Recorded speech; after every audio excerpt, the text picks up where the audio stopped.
So the first speaker of the next session is Atza van der Ploeg. Appropriately an FRP talk, Practical Principled FRP, Forget the Past, Change the Future, FRP now. All right, thank you. Can everybody hear me? Yes. Yes, awesome. All right, this is joint work with Koen Klaassen, so let's go.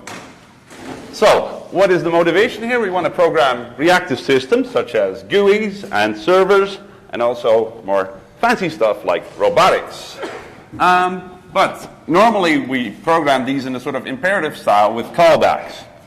And these lead you to rely on mutable state, making it very hard to reason about your programs. So, we of course want to unleash the power of the lambda over time, right? So, how are we going to do that? You feel it coming on. It's functional reactive programming. So this is the 1997 paper by Connell Elliott and Paul Udak, in which they introduced functional reactive programming. The paper is called Functional Reactive Animation, or FRAN. And this is a very nice model for modeling reactive systems, but it's not so good for programming because, as the previous speakers already told you, it has a couple of problems. Namely, there's an inherent space leak, as John Hughes already told you, and there is no I/O interface. And we refer to solving these two problems as forgetting the past for obvious reasons and changing the future for more obscure reasons, which I'm going to explain to you later. So there have been many offshoots of this paper, including the arrowized FRP, and most of these have some solution to this space leak problem. And the nice bit is that in this paper we revisit the original FRP interface and we tweak it just a little bit, such that there is no more space leak, without using any kind of advanced types or disallowing higher order behaviors, which is what you do in arrows. All right. So, what are the basics? This was also in the previous talk, so I can be quick about this. There's two basic types in this functional reactive animation. The first is behavior, which is a function from time to value. So a behavior of type A is an A that changes. And this is not the implementation of this type, but it's the denotation, so what it means. And for example, the mouse position, you can think of this as a behavior of type point, so it's a changing point over time, and an animation, you can think of this as a behavior of type picture, right? So it's a changing picture over time. And the other type is event with denotation. It's a tuple of a point in time and a value. And as an example of this, you can have the next click that the user presses. This is a time at which this event occurs, and the value, which is which button was pressed. So this is what the button tells you. All right, so far so good. Let's solve some problems. Let's forget the past. So why is there actually a space leak in this FRAN interface? So this is already present in this simple function, which is a primitive in FRAN. So what does it do? It takes a behavior of type A, so it's something that changes, and an event of type unit, so that's basically just a point in time. And what it does is it samples the behavior at the time when the event occurs, which will give you an event occurring at the same time with the value of the behavior at that time. So let's look at an example. Suppose we have an event called Easter, and we have the mouse position, which is a behavior of type point, it's a changing point, and we ask to snapshot the mouse position at Easter, which will give us an event at Easter containing the mouse position also at Easter. So the problem is, suppose we give this to the computer at Christmas, then it should have remembered the mouse position at Easter until Christmas. And in general, we cannot be sure what expressions we're going to evaluate in the future. And since these expressions might rely on stuff from the past, we basically have to remember everything, leading to very unhappy computers. So basically, your computer has become a hoarder for memory, right? We're not sure if we need anything again, so we keep everything. So how are we going to solve this? So basically the problem is we have unbridled access to the past, the present, and the future. And of course, if we want to forget the past, we have to deny you access to the past. So how are we going to do this? Well, actually, there is a slightly more general function called when just, with which you can implement snapshot, and this is the function we're going to adjust just a little bit. So, but first I'm going to explain to you what this thing does. So it takes a changing behavior, changing maybe value. So sometimes it's nothing, sometimes it's just a value. And again, an event of type unit, which is basically a point in time. And what it does, it gives you the first time at or after the event when the behavior is just. So let's look at another example.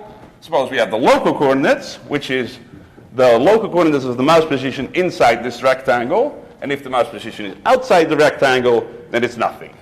If it's inside, it's just the local coordinates. And we have our favorite event involving bunnies. Then we can ask when just local coordinates Easter, which will give us an event of type point, telling us the first time at or after Easter when the mouse position is inside the rectangle. And you can see this has the same problem, right, as before, so it leads to unhappy computers.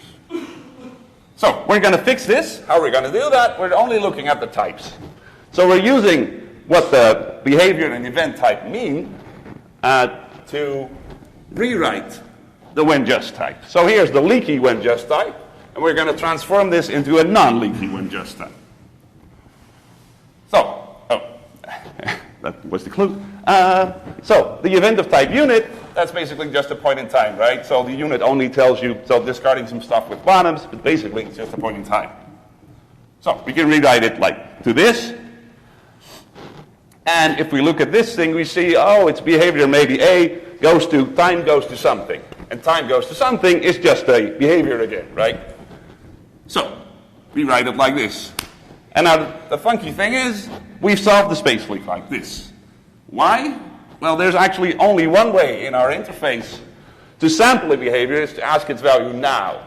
And now is part of the I/O interface, which I'm going to explain to you later. Because we can only sample the value now, we can no longer ask at any point in time when the value is again just. We can only ask when the next time, or if it's currently, or the next time when it is just. So in this way, we forbid access to the past. But then you might wonder, can we still do the same kind of stuff to the future? And of course we can, otherwise I wouldn't be presenting this paper here. So earlier we had this snapshot function, and now we can make this snapshot function, which is a bit different. So instead of just returning an event, it returns a behavior of maybe an event. Meaning, so it's a changing value. So at first it's nothing and then it's just. Namely, it depends on whether the input event lies in the past or in the future. So if, suppose we have this expression again, which is now of behavior maybe event point, and we sample this behavior at Christmas, which is later than Easter. So it's Christmas 2015 and Easter 2015. They will say, no, Easter is in the past. I will give you back nothing, right? I cannot sample in the past. I have no idea what's going on in the past. But if we ask for Easter 2016, which is in the future, it will say, yes, I can sample in the future for you. I will just remember to sample it at that point.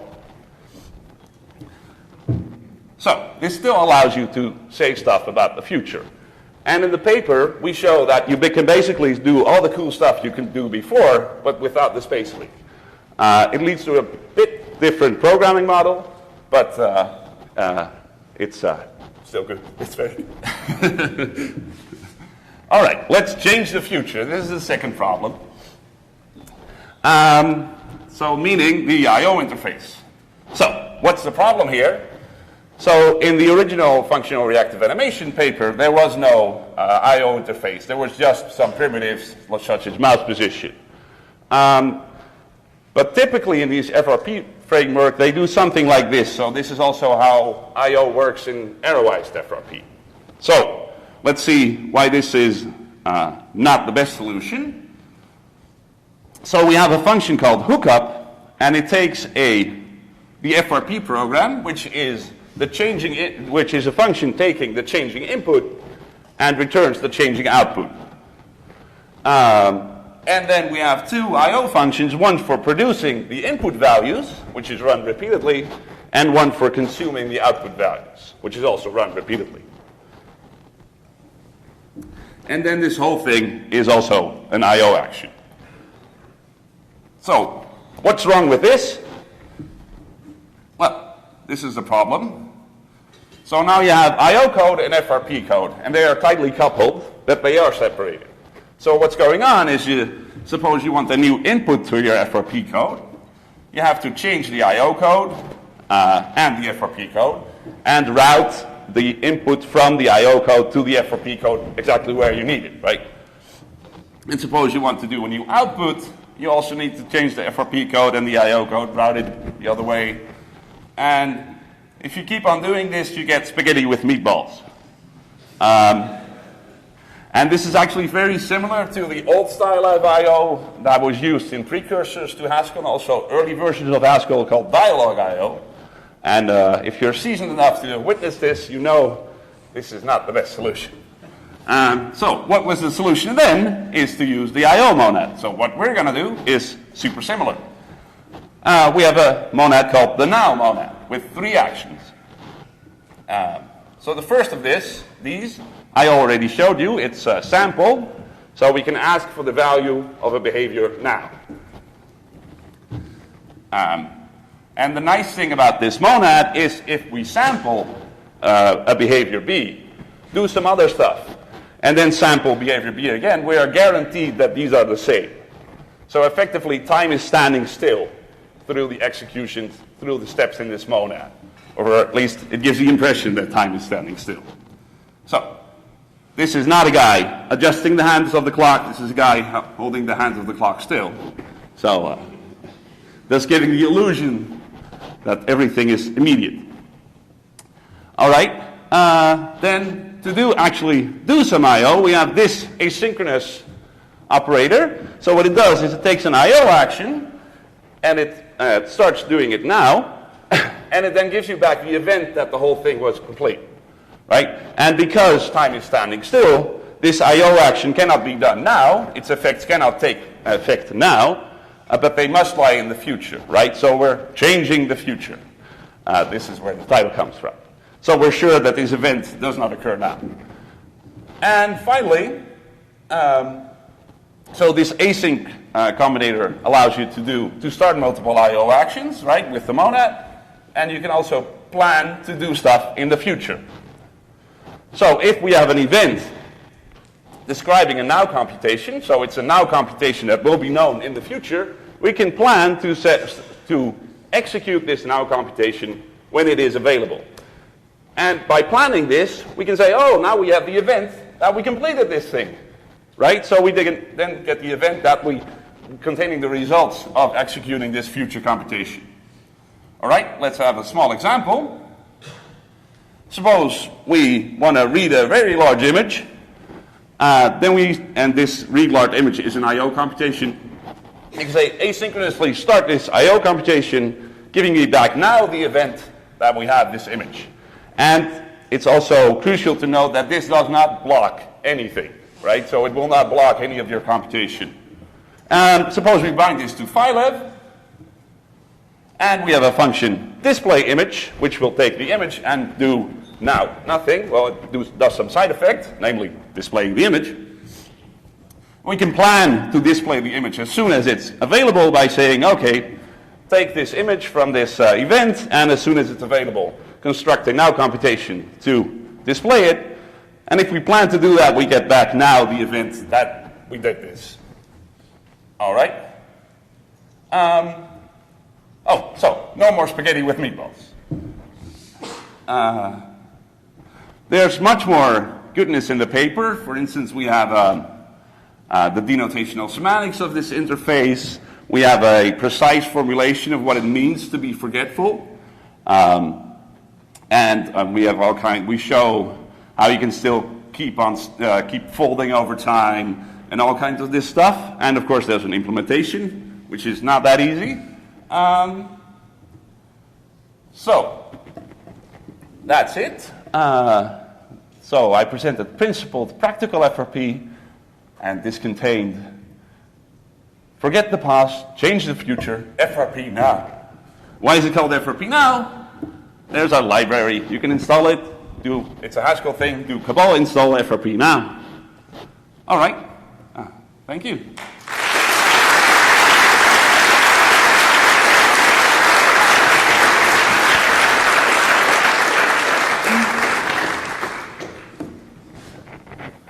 I saw that you cited the monad par paper, but the term parallelism doesn't occur in the paper. The async I/O actions are semantically happening in parallel. Could they have a parallel implementation here? Yeah. So actually, it just forks a thread, and it's then fork I/O. Yeah. Okay. Basically, yeah. So it's related to the par I/O monad. Okay. So just as a matter of scheduling, it would be easier to put a lighter weight scheduler in, like use the par I/O monad or something. Yeah. Definitely. So can I just check something? So as I recall it, the reason that arrowized FRP became popular was precisely the sort of principal motivation was to deal with this basic question. Exactly. Right. But when I say popular, I don't really mean very popular, because programming with arrows is quite tricky, isn't it? Does your head in. So is it really true that you know it's this kind of FRP, but back for the masses that the rest of us can use? Well, that's is there still a motivation for arrows, or can we forget all of that? You know, Yampa in the bin. FRP now is what we want. Is that right? Just checking. I'm not exactly sure what the sort of expected, the politically correct answer here is, so I prefer this over arrows.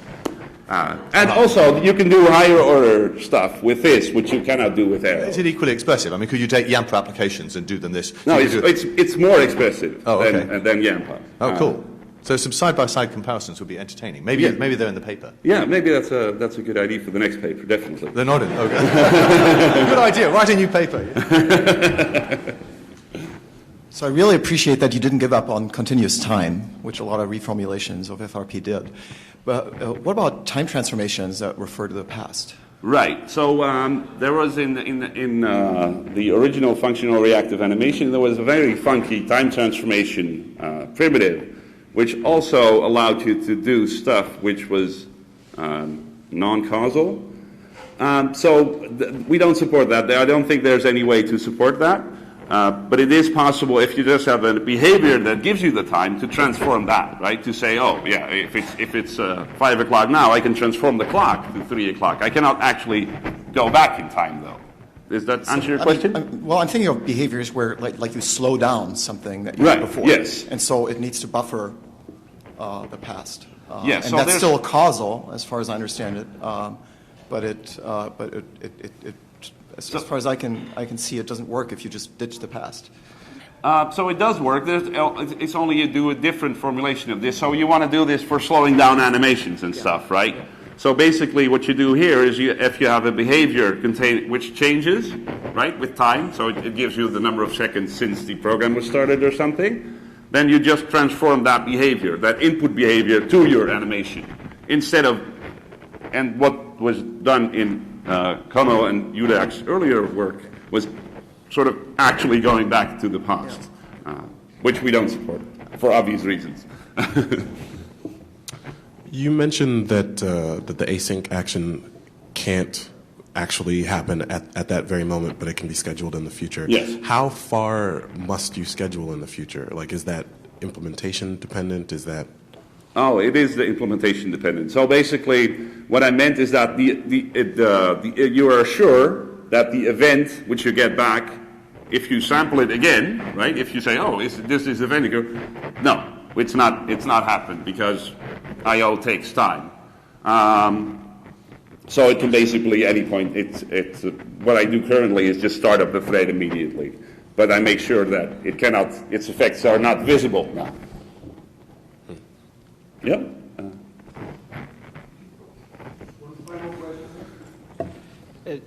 The problem that some people have is that they start an action, and then they plan it for the future, and then they want to cancel it. Yes. This is not in the paper, but we have definitely thought about this of throwing an exception to it, or calling an event, or having a callback, which basically, if you call it, you cancel the action. This kind of stuff. Yeah, it's entirely possible, and it's pretty nice if you had that. Yeah, definitely.